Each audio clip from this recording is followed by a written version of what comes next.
Nesse ponto, o Missão é um partido de direita, e aí eu queria que você falasse em que ele se diferencia dos demais partidos da direita, como, por exemplo, do PL, do bolsonarismo, né, essa linha do... Bom, primeiro, o PL não é um partido de direita, o PL é um partido do centrão, né, o Valdemar da Costa Neto não tem nenhuma ideologia, aliás, eu diria que se o Valdemar fosse um político ideológico, o bolso dele estaria cheio de ideologia. Vai levar a vitória. E o senhor acha que é uma qualidade quando o candidato não está dentro do espectro político para conseguir mais votação? O senhor citou aí alguns nomes, o Renan, o Bolsonaro, na verdade ele já está dentro do sistema político, né? Ele não tinha essa projeção, ou é mais a ideologia do candidato? A gente fez uma matéria recentemente sobre outsiders da política, então assim, queria saber a sua opinião. Eu acho que o primeiro ponto, né, não é que o Partido Missão seja só uma novidade e que traga coisas que tenham a característica de outsider, que tem um discurso que tem a característica de outsider. Nós temos propostas de outsider, diferente do que, por exemplo, o Lula trouxe na sua primeira eleição, o Bolsonaro trouxe na sua primeira eleição. Primeiro que nós temos propostas, já começa aí, né? Eu observando muito o cenário presidencial, o Lula já desistiu de falar de proposta há muito tempo e nem precisa falar, porque a gente já tem a experiência dos governos dele, a gente já sabe como é que funciona, as contradições, inclusive, que existem no próprio governo.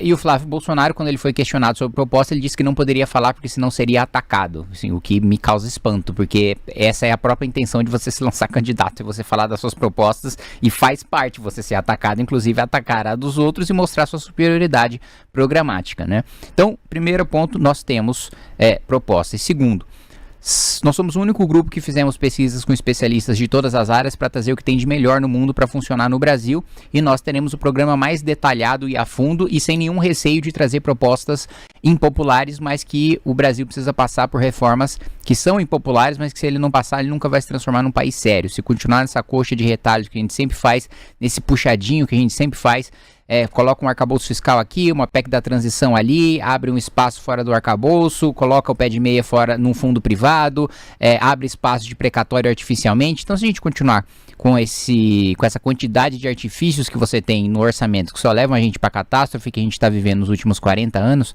isso nunca vai funcionar. Eu tenho revisado e o nosso programa está no que a gente chama de livro amarelo do Partido Missão, que é onde a gente tem o diagnóstico de onde nós estamos, de onde nós viemos, para onde a gente quer ir, e depois o programa final, que são as nossas propostas para cada setor: saúde, educação, infraestrutura, defesa, meio ambiente, por aí vai. E é um programa extremamente detalhado, é um programa robusto, e eu digo com tranquilidade, todo mundo sabe que para você disputar uma eleição para presidente, você precisa protocolar um programa de governo no Tribunal Superior Eleitoral. Os outros programas vão parecer rascunho de quarta série perto do nosso. Nesse ponto, o Missão é um partido de direita, e aí eu queria que você falasse em que ele se diferencia dos demais partidos da direita, como, por exemplo, do PL, do bolsonarismo, né? Essa linha do bolsonarismo, vocês também fazem críticas ao bolsonarismo, tentaram se distanciar um pouco disso, e outros como o Partido Novo. Bom, primeiro, o PL não é um partido de direita, o PL é um partido do centrão, né? O Valdemar da Costa Neto não tem nenhuma ideologia, aliás, eu diria que se o Valdemar fosse um político ideológico, o bolso dele estaria cheio de ideologia. Não é o caso. Ele não acredita em nada. Foi preso no mensalão, foi base do governo Dilma, foi base do governo Lula. Depois passou de maneira oportunista a colar junto com o Bolsonaro, fez o Bolsonaro de refém no próprio partido, então não tem ideologia nenhuma. Boa parte da bancada do PL, eu colocaria ali uns 15, 20 deputados, votam junto com o governo Lula, né? E agora, nessa última semana, a gente viu até a parte bolsonarista do PL votando com o governo Lula e com o PSOL na PEC da escala 6x1, né? Inclusive, o deputado aqui de vocês, o Nicolas Ferreira, que disse que era contra e no final votou a favor porque teve medo de perder popularidade em vez de defender aquilo que é correto. Então, primeiro ponto, nós de fato somos de direita. Segundo, a gente não é amigo do Daniel Vorcaro, que eu acho que essa é uma grande diferença em relação aos outros partidos que se dizem de direita. Tá aí o Ciro Nogueira todo enrolado com busca e apreensão na sua casa, Flávio Bolsonaro que diz que foi pedir dinheiro privado para um filme privado. Eu acho curioso. Eu imagino o que o Flávio diria se tivesse um áudio do Lulinha pedindo dinheiro de filme para o Marcelo Odebrecht, se ele ia falar que é dinheiro privado para um filme privado. E que filme, né? 130 milhões de reais, né? O Parasita da Coreia do Sul ganhou o Oscar, custou 1/3 disso aí. Realmente acho que é uma grande produção, acho que estão fazendo os Vingadores brasileiros ali no filme do Bolsonaro para ter esse custo. Eu não sabia que o Jim Caviezel estava valendo mais do que o Pedro Pascal, do que a Sydney Sweeney, porque assim, haja cachê para pagar um sujeito que não é relevante em Hollywood faz pelo menos uns 20 anos. Então, nós temos um programa, ele só tem um culto à personalidade. Não há nenhuma coerência, não há nenhuma pauta que eles sigam. Eles seguem o Bolsonaro. O que o Bolsonaro falar, eles vão fazer, como fizeram no governo Bolsonaro. Então, se diziam liberais. No primeiro ano, Bolsonaro mandou furar o teto para ele gastar mais. Furaram. Se diziam críticos do Bolsa Família. No último ano de mandato, o Bolsonaro furou o teto para aumentar o Bolsa Família. Todo mundo votou junto com o PT. Né? Se dizia contra a corrupção. Os senadores bolsonaristas todos votaram a favor do Procurador-Geral da República, Augusto Aras, que enterrou a Operação Lava Jato. Votaram a favor do Cássio Nunes, que é o sujeito que sempre fez questão de dizer que era um garantista, que era crítico da Operação Lava Jato e de outras operações contra a corrupção. Então, não existe coerência, não existe pauta. Nós temos coerência, nós temos pauta, nós não temos rabo preso com ninguém, ao mesmo tempo em que nós sabemos o que é ser de direita. Porque você falar que o PL é um partido de direita, tenho certeza que se sentasse aqui o Valdemar ou o Bolsonaro, perguntasse para eles, então, vocês são conservadores, né? O que vocês acham sobre o pensamento de Russell Kirk? Eles vão falar, o quê? Quem que é isso aí? Quem que fundou o conservadorismo? Vocês são conservadores? Quem que fundou? Não vai passar a 1000 anos-luz de distância da Inglaterra de Edmund Burke, né? Você perguntar, olha, onde surgiu a tripartição do poder? Para falar, vamos supor ainda, eu tô ainda sendo generoso, que ele fala, pô, acho que foi o Montesquieu ali. Não, Montesquieu quis copiar na França o modelo que já existia na Inglaterra. Então, primeiro ponto, a gente é alfabetizado, né? Acho que em relação aos outros partidos que se dizem de direita, temos essa diferença. E o Partido Novo teve a oportunidade de trazer, de fato, uma diferença em relação ao bolsonarismo e uma ideologia e um afastamento de escândalos de corrupção envolvendo o bolsonarismo, mas eles escolheram ser o bolsonarismo de sapatênis, né? Eles escolheram ser um acessório do projeto de Bolsonaro. Eu me lembro na legislatura passada,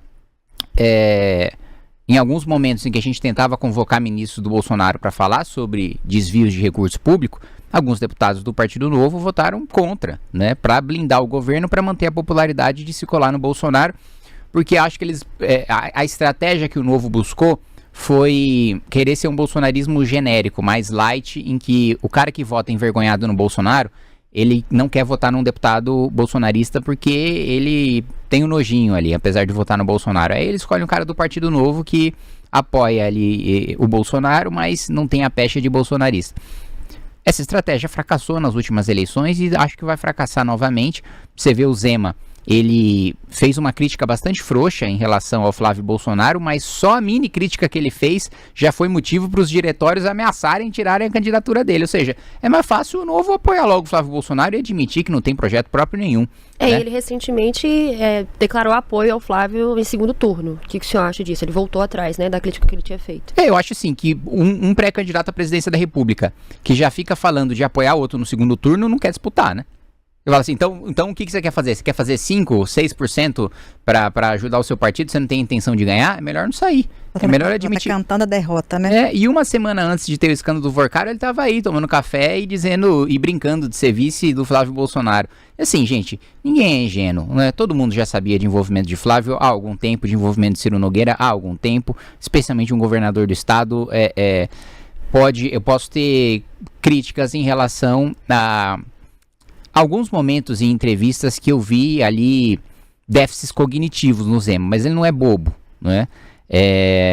Então, assim, já sabia de envolvimento, já sabia que o Flávio não era flor que se cheire e ainda assim manteve a proximidade. Só tá tentando se afastar agora porque o escândalo apareceu, mas se não aparecesse, ele topava andar junto com o Flávio Bolsonaro tranquilamente de mão dada no shopping. Então, eu não acho que a pré-candidatura do Zema seja séria. Boa parte do Partido Novo fez alianças para apoiar governadores bolsonaristas nos seus estados e não existe isso. Se você tem um pré-candidato à presidência da República, você só apoia pré-candidatos ao Senado e ao governo que estão com o seu pré-candidato a presidente. Não faz sentido você coligar com um partido que vai apoiar outro. Então, fica claro que eles só querem ser o acessório do bolsonarismo e não tem nenhum projeto próprio. Fala, meus queridos, aqui quem fala é o Alan do canal Inevitável Cortes, e no meu segundo mês postando cortes aqui no YouTube de figuras do Partido Missão e do MBL, eu faturei cerca de 25 mil reais ou um pouquinho mais de 4 mil dólares. E se você tem interesse em estar criando o seu próprio canal de cortes, eu preparei um treinamento 100% focado, mostrando o passo a passo para você estar conseguindo fazer seus cortes de figuras do Partido Missão e do MBL. Para acessar o treinamento é só clicar no primeiro link da descrição ou ler o QR Code que está aparecendo aqui no meio da tela agora. E se você gostou desse vídeo, não se esqueça de deixar o like e se inscrever no canal. Te vejo no próximo vídeo.